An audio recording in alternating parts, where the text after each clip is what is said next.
Penacony, a land of wondrous dreams.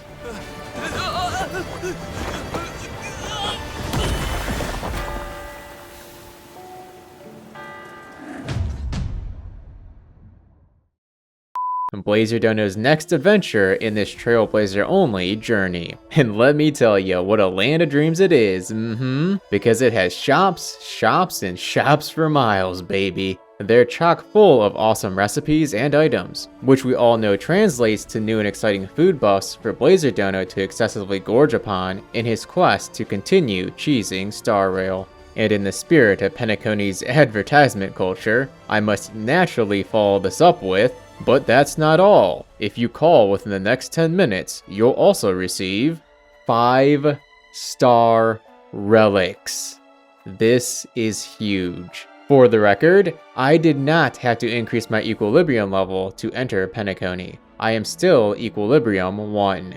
Players can now get 5-star relics before reaching equilibrium 3. Unfortunately, it's a set with completely useless passives for destruction and preservation Trailblazer, but they are still stat sticks that can be run alongside any decent 2-piece set effect. Ah, what a delight this place is. The classy, vintage atmosphere of the city. The soul-glad advertising jingle that sounds way too much like one I remember as a child.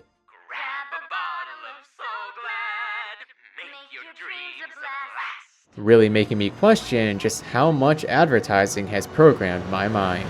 And holy heck, did that car just hit me? Huh, let's see how many cars I can run into.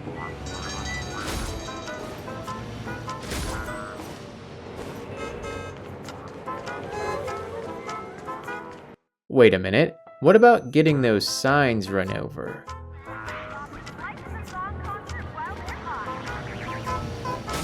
Bro, did you just hit a person to avoid a sign? And here I thought I was the one brainwashed from too much advertising.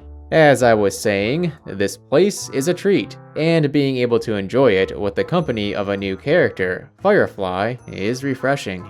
The regular enemies aren't too much of a threat. They are all level 40, which has me curious what level enemies and bosses will be by the end of Penacony's story. Feels like I'm really pushing Equilibrium 1 to the limit. Treating Blazer Dono for helping you out? Aw, you shouldn't have. No, really, you shouldn't have. This man is an insatiable foodie who buys out entire shops in seconds. Your funds are now forfeit.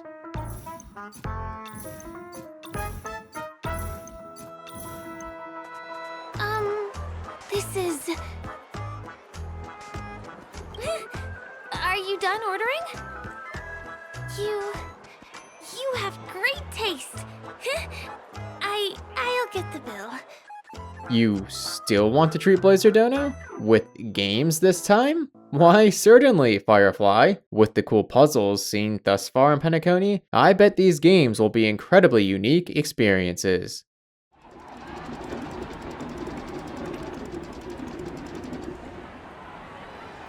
Wow, you won something on your first attempt. Impressive. It's all luck-based nonsense. Hello? Fun? Where are you? My dear Firefly. I don't think this tour guide thing is working out for either of us. Therefore, let's not dwell on it, and instead get down to the nitty-gritty with some battles. It's time to fight a Trashcan. Alright, let's send it packing the same way as Fantilia, with a few good hits from destruction. I'm sorry. What? How much health does this thing have? Holy! I'm not the only one packing a punch. This calls for preservation.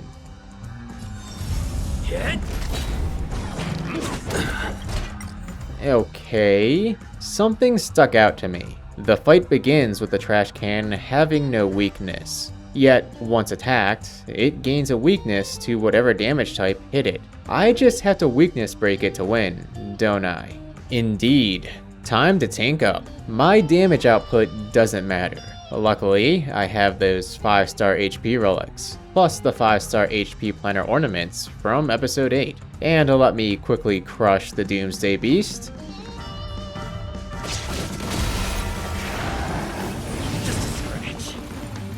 alert. Let's make it quick.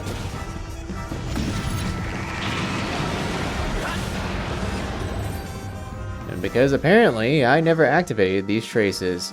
Good, good. But I can still get more. By visiting the parcel shop in the Lofu, which unlocks after defeating Fantilia, I can purchase these delectable hammers that reduce damage taken by 18%. This would also be the perfect battle to use this item, but I wasn't lucky enough to get it from the parcels, and I'd have to complete a majority of the Arum Ali event to purchase it. With all this HP and damage reduction, I think I can totally can this can. For this battle, the propagation pests aren't anything more than the bugs they are. They're not important, because they can attack again and again, multiply over and over, yet still never have the slightest chance of defeating Blazer Dono on their own. They simply cannot deal enough damage to get through his shields, damage reduction, and heals. My only goal is to get rid of that can, after which I can take on its role of helping dispose of leftover trash. Even were it to take a few turns, I could whittle down the Swarm's health until the moment I could clear the field in one ultimate and enhanced attack combo. But it seems things have aligned on their own, and I won't have to expend the effort. Lance at the ready. I love it when a plan works.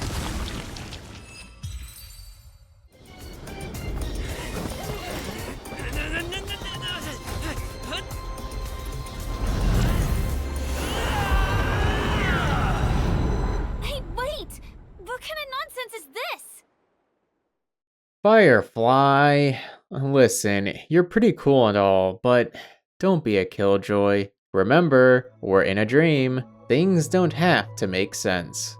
I must say, I truly am impressed by the puzzles this time around. Each one contains a variation of the theme, perspective. I especially enjoyed these ones involving Clocky and a mirror. Our next boss is a dinosaur chef. A dinosaur chef with a high-pitched squeal. They aren't that big of a deal. In fact, already took down a formidable foe version, making this boss a cakewalk. Just tank up with preservation and chip away until it falls. Alright Firefly, I may have glossed over a lot of it in this video, but that area we just went through was kind of long. This secret base of yours had best be worth the... well, shut me up. It was worth it. How lovely. Would you like to join me? Let's commemorate this moment. Is there a problem? Well, okay. Oh, it let me turn her down. I just wanted to see what would happen. I didn't think the game would actually... Wow, I feel bad. I'm sorry, Firefly. You did not deserve that. I will correct this travesty on my main account. Of course, unless it turns out that you're actually the main bad guy of Penacony. Are you, Firefly? Are you? This next map is super cool. Being able to walk on the walls and ceiling of these 3D spaces is such a neat trick. It looks even cooler when in first person mode. Imagine they crafted a long maze like this using a huge room and all 6 sides. And then they prevented you from using the map. You'd have to find your way by looking above you as you traversed, planning your route using only what you're able to see and discern for yourself. Toss in a bunch of enemies, traps, and of course, treasure chests, and it'd be the best room. The exact same room? Help! Help me! Uh-oh, we're suddenly in a horror game. My boss senses are tingling.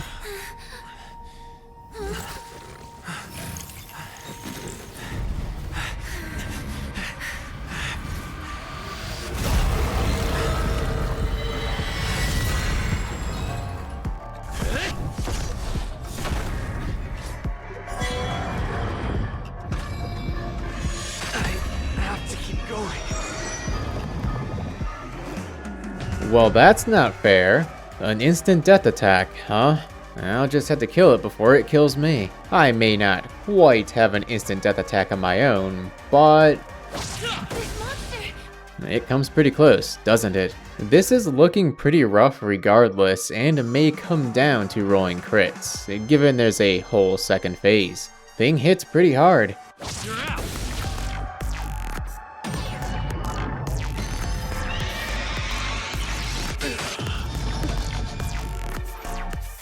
Okay, so I only had to defeat the first phase. Is this one of those bosses where I'll have to fight again later on? No, never mind. Back into the fray. Easy, girl. I'm on your side. Excuse me? Did I miss something? You're out. See, this is. You are? Easy, girl. I'm on your side. Are you serious? This is actually really stupid. Let me explain. This monster cannot be KO'd in the first battle. Similar to Fantilia's final phase during the story, when its health reaches 1%, it immediately triggers a scripted attack that ends the battle. The problem? This scripted attack is instant death and it carries over to the second battle. It is 100% unavoidable. And, well, that's it. This boss is unbeatable with a single character because it is literally a team size check. Thus, we've found the answer this series sought. This is the farthest a solo Trailblazer can go. I didn't want the answer to be this. I always wanted it to be a boss that was insurmountable due to simply being too tough, not because it has some lousy scripted attack. A guaranteed instant death one, no less. But despite how utterly stupid it is, it's undeniable. This hard-coded team-sized check is the farthest a single character challenge can progress. So, where do things go from here? I don't believe there's any chance of them adjusting the mechanic. For one, it's written right there that if all characters are captured by the insta-kill, it'll result in defeat. For two, it's definitely set up this way to showcase Black Swan's Arcana ability. I mean, holy heck, she tears this thing apart in the second phase. That leaves me with only one option. I acknowledge something unto death as the answer to the question, how far can a lone Trailblazer progress in Star Rail? The reason is completely unfair, but it's a reason nonetheless. So, as Blazer Dono always says, Rules are made to be broken!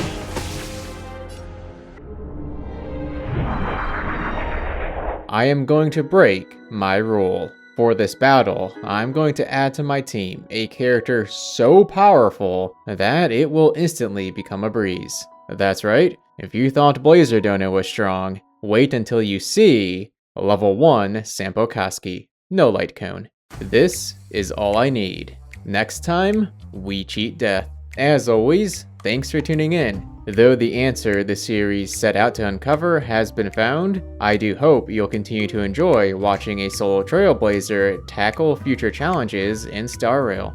I'm frankly having too much fun on this account to stop. If you're curious about updates or sneak peeks, feel free to follow me over on Twitter at Musashiden.